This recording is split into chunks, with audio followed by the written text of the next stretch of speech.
I'm Aimee Ng, curator at the Frick Collection in New York. Welcome to another episode of Cocktails with a Curator. And happy spring! It has been just over a month since we've been open at our new temporary location at Frick Madison. And I just have to say that it's been such a joy seeing human beings in the galleries looking at works of art. I hope all of you viewers near and far will have a chance over the next couple of years to visit us at Frick Madison. In the meantime, for those of you who can't, we're very happy to be able to share with you installation images like this one of rooms at Frick Madison. And here we are on the fourth floor in a little Whistler gallery, where the four full-length portraits by Whistler are shown together in a very quiet little room under Marcel Breuer's concrete gridded ceiling. I'm only showing you three of them, obviously, because it's very hard to show the whole room together in one shot. What's been very nice is the sort of pared down setting, allowing us to see that the subtleties of paintings like the two pink ones come alive a lot more. And the audacity of a painting like Rosa Corder on the left, of these blacks on browns. Truly, Whistler is coming alive in a certain way in the Whistler room at Frick Madison. This episode is about the painting at the center of this installation shot. This is Harmony in Pink and Gray, the portrait of Lady Meux. I spoke a little bit about this portrait in an episode of Travels with the Curator last summer when we went to Honolulu in that episode. In this episode, I really want to dive into the story of this portrait and of this woman. And in honor of Lady Meux, the complementary cocktail is called a mummy. And not the kind of mummy that you might expect.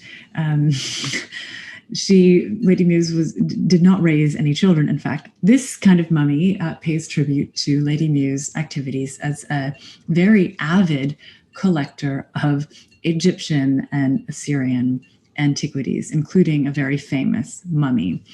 This drink is very simple to make: vodka, triple sec, lemon juice, and sparkling water. Cheers. For those viewers who don't know very well the story of Whistler, I'm not going to tell all of it here. But the one thing that I think surprises some people when they think of Whistler, who painted so many exotic places from Chile, he lived in St. Petersburg, many scenes in Venice, he made his name in Paris, in London. He was born in Lowell, Massachusetts. This is an American-born painter, and he didn't spend that much time in America. He moved around with his family. He did attend West Point Military Academy, although he was dismissed before finishing his studies. And he went on to pursue his career as an artist. He's best known sort of what is called the aesthetic movement, typified in a sense by this self-portrait that you see here in the Detroit Institute of Art. Sort of simplification of painting to color, to form, layering, flatness. You'll see between his body and the paintbrushes that he holds in his hand is a little monogram of a butterfly. And this is something that he applies to a number of almost all of his works of art. The monogram being something that was inspired by his explorations of Japanese art, especially prints, where Japanese artists would sign their works with a monogram like this. The time that we're meeting Whistler, the time of the portraits of Lady Meux, he's painting things like this. This is his infamous painting Nocturne in black and gold, The Falling Rocket, which was exhibited in 1875 and is today also in the Detroit Institute of Art. This was meant to, or it depicts a scene of fireworks on the River Thames. And it was shown at the Grosvenor Gallery, which was in a way a sort of exhibition place for people whose works tended to be rejected from the Royal Academy summer exhibition. So the Grosvenor Gallery was a sort of maybe the place where more renegade, rebellious artists would be able to show their works. And this was very unusual. Of course, it's very abstract in a way. It's very violent in the way that the paint almost explodes onto the canvas in imitation of the subject that it depicts.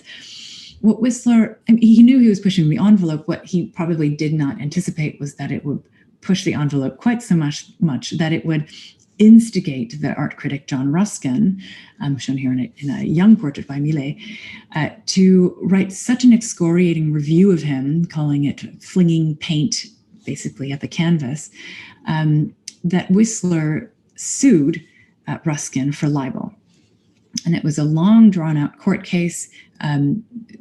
Both artist and art critic were scandalized to some degree. Whistler ended up winning, but really the victory was not so great, and he ended up going bankrupt in the meantime with the costs of going through with this lawsuit. He ends up having to sell his home in London, and it's 1879. He goes off to Venice to sort of recuperate, to take a break from this very volatile London scene. And we're happy that he goes to Venice for this time, because there he does, over 14 months, produce some quite extraordinary works, especially on paper, like this one. This is a sheet at the Frick collection. He really does pursue both works on paper like this, as well as printmaking, these sort of formal investigations that would really, he'd bring back to his work in London. Now, the problem is when he comes back to London, he has to eventually, at the end of 1880, the beginning of 1881, his old clientele won't come near him. Sort of the high society of Britain who were commissioning portraits from him will not come near him. And one commentator refers to the situation as the only people who would come to see Whistler and patronize him were people with no class to lose. And that is exactly how some contemporaries might have described this woman. This is Lady Meux, taken in a photograph around this time, 1880. And she was a notorious figure in society. The press gossip columns really were quite preoccupied with her because she came from such modest beginnings, but also potentially provocative beginnings. She was rumored to be a bartender, an actress, maybe worse. One newspaper article referred to her as being a former bareback rider at a circus, who eventually met and married an extremely wealthy man, Sir Henry Bruce Meux. Here are the two of them together. Meux, and it's spelled M-E-U-X, but it's pronounced Muse, was the heir to an enormous brewery fortune, and he would inherit also a baronetcy soon after they got married in 1878. The press went for him too, calling him a lunatic, actually that he suffered from mental inability, and attributing that to the reason why he would marry somebody like this woman whose names were maybe Valerie Susan Langdon, Val Reese. She might have taken on the name of the man who she had been supported by, was the mistress of. There's a lot of rumor and a lot of scandal surrounding this couple. And the press continues, by the way, to treat her this way. She was called just last year when her gun was being sold at auction last December. The BBC actually referred to her as the banjo-playing Victorian prostitute, Lady Meux. So this continues to follow her around. The gun, by the way, went for 3 times its estimate. So it was meant to go for £3,000 to £5,000. It actually sold for £15,000 to an undisclosed British buyer. But there she went. She went to Whistler to commission not one, but at least 3 portraits at an enormous sum of money when Whistler was down and out. The very first in the Honolulu Museum of Art is this one, of course, this incredible portrait of her in black, the white fur showing off the diamonds on her wrist, neck, ear, around her head. Soon after they got married, her husband purportedly spent £10,000 on diamonds for her, and she seems to be wearing them all. The one at the Frick collection, of course, Harmony in pink and gray. And then this third one, which shows her all in furs from head to toe, Harmony in crimson and brown. This one I'm showing you just in a black and white photograph because it was destroyed, purportedly by the artist after a conflict with Lady Meux. Now, Whistler was always known to be somewhat difficult, asking some 40 sittings for a single portrait sometimes. Lady Meux, too, I think, was quite fiery, and after a number of these heated encounters, apparently he destroyed that third portrait. There was also talk of a fourth portrait that was apparently never begun of her in riding attire. It's really amazing to think about this room, a potential room full of these full-length portraits by Whistler in these, 4 different styles and modes, maybe seasons even. The Frick, Henry Clay Frick, acquired this in 1918. And, it's really so subtle when you're in front of this picture, so subtle in its treatment of these pinks and these grays, that sort of back curtain hanging down, picking up and going out of the whites of her dress, and this hat, which is sort of an unusual shape and form for the dress that she's wearing, and casts such a shadow on her face. I just want to draw your attention to this detail, just for the way the paint is just sat on, just hardly meant to be creating volume, especially just right above her forehead. Just strokes of paint almost, right off the palette, without that blending in that might have been a little bit more acceptable to an academic painter at the time. Henry James actually commented about this portrait that her hat does not fit. And there was a sense, too, that it was a hat that created more of a compositional feature as opposed to an actual fashion feature. But what has always mesmerized me standing in front of this picture is the treatment of this reflecting pink satin that lines much of this dress, in very volatile, very violent, very vigorous strokes of nearly white with a little touch of pink, and brought down in grays. The reflection of this satin is really extraordinary, the way it sits on the canvas, as well as gives the illusion of reflections of light. And just a close-up on that butterfly monogram that Whistler, I guess, sees as completing the composition as it appears in so many of his works.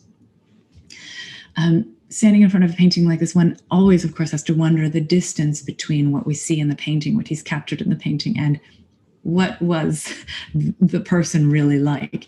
And we have a number of photographs, as you can tell, of Lady Meux. There she is, and I apologize for the graphic nature of this photograph with the dead stags, very avid hunters, this family. And she's standing in a very similar pose to the one that Whistler portrays her in the Frick picture. But one immediately can tell, I think, that Whistler has done a little bit of editing. Her silhouette is much more ample in the photograph, and she's much more slender and petite in his painting. There is a associated drawing to the Frick portrait at the Davison Art Center at Wesleyan University, with a few details modified a little bit, maybe alternatives or experiments or just explorations. The hat, you can tell, is much broader in the drawing. There's some kind of framing structure behind her in the drawing. And interestingly, he moves the location of his monogram. So it really does become part of this composition. I guess in the end, he felt it balanced better to appear on her right side. Below, underneath at the very bottom of the drawing, is an inscription with what appears to have been the original title for the portrait. So many of Whistler's portraits use these sort of musical terminologies: arrangements, nocturnes, harmonies. In the drawing, it appears that the original title was Harmony in Flesh Color and Pink, which, if you think about what he ends up painting, there's very little flesh pictured. She's covered actually from her head all the way down to her fingertips, all the way down to her toes. You really only see her face from her eyes down. Of course, the flesh color in the title is not referring specifically to her flesh. We don't need to belabor the point that flesh color in Whistler's context is referring generically to the white European flesh tone that would typically, conventionally be seen in portraiture and European art history from the Renaissance onward, from even before. For whatever reason, he decides to change the title to Pinks and Grays. And this sort of formalizing and simplifying of the portraits into these sort of combinations of colors and sort of single identifiable characteristic motif is played with here in this caricature by Charles Brookfield of Whistler painting the three portraits of Lady Meux, all at the same time. It's kind of a joke. You can recognize the portrait of her all in furs on the left. You can recognize the Honolulu portrait on the right. In the center, what appears to be nothing at all, would be the Frick portrait, of course, and that's sort of the subtleties of the pinks and the grays not really registering at a very high volume in this caricature. She did not do herself any favors in terms of protecting her public image in the press. She engaged in certain activities, I think, that really made her popular for caricature, for being in gossip columns. I'm showing you a photograph of a zebra horse hybrid, apparently bred by Lady Meux. And it's not just that she kept these animals and that she bred animals like this, but she was known to have traveled around in a carriage that was pulled by zebras, or maybe zebra horse hybrids. So this kind of behavior, of course, attracted some attention to her in this eccentric capacity. But I will note that she was not the only person to be riding around in zebra-drawn carriages. This is a photograph with a caption that says, "The Honorable Walter Rothschild's team of zebras." So she was not the only one with exotic animals walking around. She and her husband had an expansive property outside London called Tybalt's Park. And what I'm showing you is not actually the property. I'm showing you Temple Bar Gate, which had been this sort of previously erected gate from the city of Westminster into the city of London. It was one of the old gates into the city of London, designed by Christopher Wren. It was dismantled and it was purchased by the Meux family, the pair, and they reassembled it on their property. So they had the sort of historic object on their property, and Temple Bar Gate was returned to the city of London in the 20th century. Actually, only in 2004 was it sort of reassembled, and it is now in Paternoster Square in London. Tybalt's Park was this extraordinary complex. She had there a swimming pool, roller skating rink, all sorts of delightful animal things like breeding grounds for horses and zebras, as well as a large portion of it devoted to her museum of antiquities, of Egyptian and Assyrian objects. Perhaps the most famous of these objects that was in her collection is this mummy case and mummy of Nesmin. And this one was particularly infamous because it was associated, like many of these are, with a curse.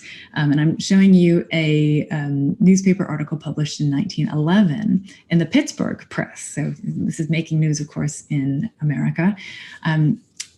She had died at this point, and she had bequeathed to the British Museum her collection of Egyptian and Assyrian antiquity. She, in fact, had engaged the curator of Egyptian and Assyrian antiquities at the British Museum to produce a catalog of her objects, which numbered some 1,800, as I said. The British Museum did not accept the gift. They cited the fact that one of the conditions of the gift, the bequest, was that the entire collection stayed together. They were not able to take the entire collection, 1,800 objects. What this article is suggesting that actually what the real reason why they were not able to accept the gift was because of this curse that had followed around this mummy of Nesmin. And in fact, what does happen is the man through whom Lady Meux acquired this mummy, a man called Walter Ingram, a few years later, he was on an elephant hunting trip and he ends up being killed by an elephant. Was that the mummy's curse, or was that just justice, poetic animal justice? The mummy and mummy case of Nesmin, formerly in the collection of Lady Meux, is now in the Rhode Island School of Design. And it was a subject of a big debate a few years ago about the appropriateness of displaying human remains in an art museum. And this photograph was taken a few years ago, taken by a man called Robert Eisenberg, published in 2018. The mummy case, top and bottom, are at the top and bottom, and the object in the middle is the wrapped body of Nesmin. And the idea of the debate, of course, being, is it appropriate to show human remains in an art museum? Ultimately, after some difficult deliberation, the answer was no for RISD, for the museum. And from that point on, the remains of the mummy are retained inside, and visitors to the museum can only be shown, can only have access to this beautiful case for the mummy, decorated both with wonderful forms and colors and gold, but also with the strength and armor of that curse. I just want to give you a sense of the kind of horrible things that Lady Meux had to read about herself, or the things that gossip columns around the world even were saying about her, especially after her husband's death in 1900, because he had left her the entire fortune. And when he died, she really became in complete control over where that fortune went. And this is a piece from the St. Louis Post-Dispatch. So all the way in St. Louis, Missouri, news about her, the decision she would be making about her will, made it to many faraway places, including Calgary, Alberta, Pittsburgh, St. Louis, all over the place. In this headline, it says, Lady Essex, who is the wife of Lady Meux's nephew, who would, of course, have been in line as one of the heirs. Lady Essex vows she will starve first. So this is a young woman who refuses to introduce Lady Meux into polite society, into British society. And she would rather be cut off from the will than to be associated publicly and in society with Lady Meux. And so, this idea that she was so much of a social pariah comes through from these news pieces. And she was, they also tell the story of her trying to, seek a person, trying to create a family connection that she could leave as a legacy. In this column, for example, a young opera singer called Ellen Beach Yaw is cited as becoming very close to Lady Meux. Perhaps she will be the one who will inherit everything. It doesn't turn out to be her. The person who ends up getting everything is this man, Sir Henry Lambton, who was a military hero. He fought in the Boer War. He lived not too far from Lady Meux with his wife, but they weren't intimately connected. They weren't, lifelong friends. She respected what he had accomplished in the Boer War in South Africa, a war to which she had contributed some thousands of dollars in ammunition and other supplies. But some of the stories, told in the paper are that she met him at a horse race, and no one else would talk to her, but he did. And just through that act of kindness, he had sort of found a way into her heart and into her inheritance. The only condition that she asked of him in order to take this inheritance, this enormous fortune, was that he take on the Meux family name, which he does. In a sense, she gets the last laugh. She writes in the will even that a message to her husband's family, I am not leaving you the money, because you treated me so poorly, because you refused to accept me. So it was said very explicitly that this was an act of rebellion of what was conventional at the time because they had treated her so poorly. And, for me, there's an element of sadness about it. Her seeking to create her own legacy. She had no children. She was looking for someone who would be right, because she had spent so long being treated like an outcast.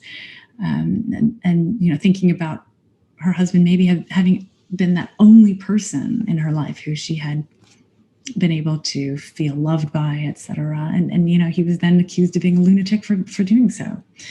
When I look at the Frick portrait, knowing more about the woman who is being depicted, more so than ever. This is very typical for European portraiture, of course.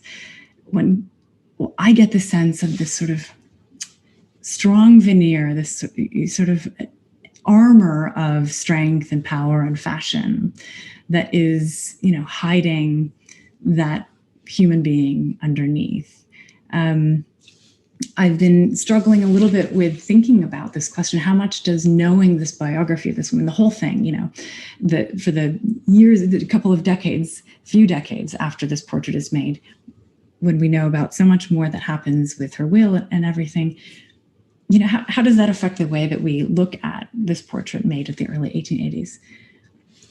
It doesn't tell us about the making of this portrait, but it certainly, for me, shines a light on the woman behind those dark brown eyes, who's sort of looking out pensively, but also hopefully from out underneath that ill-fitting hat. I don't mean to end on a sad note. What I do want to end on is that I hope you're enjoying your mummy, and that I'm so grateful for your attention to this program and to our programs every week. Have a great evening. See you next time.